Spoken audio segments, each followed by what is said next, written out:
practicing the 5 times table this time.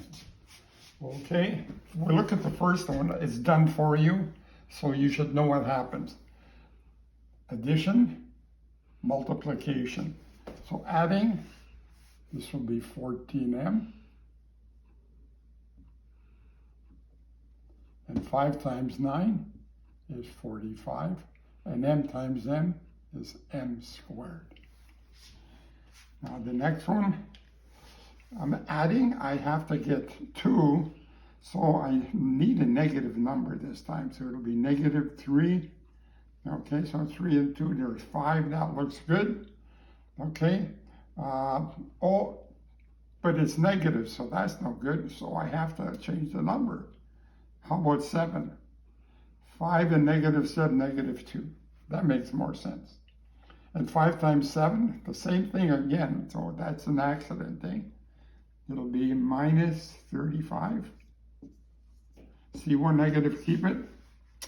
Okay, it's adding. This one has to be negative 2x. 5 minus 2 is 3. No, 5 times 2 is negative 10. And x times x is x squared. Okay, and the next one. 20. 20 is 5 times 4, and 5 and 4 is 9. Okay, 5 times 4 is 20, but it's negative. Negative 5, negative 4, and 2 negatives make it 1 goes this way, 1 goes that way, so it's positive. The next one, I looked at 15, 5 times 3. Okay, so that's easy.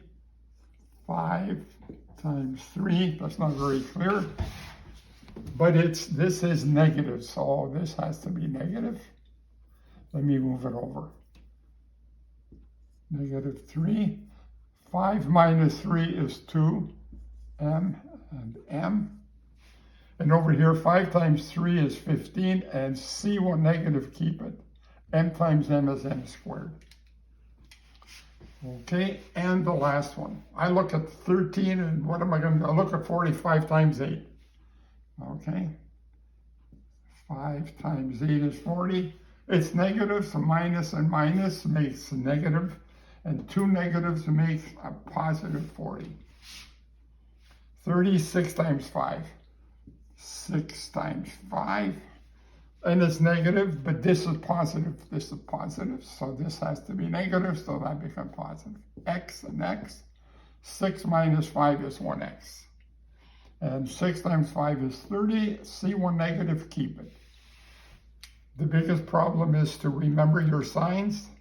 Other than that, multiplication seems to be not too complicated for the 5 times table.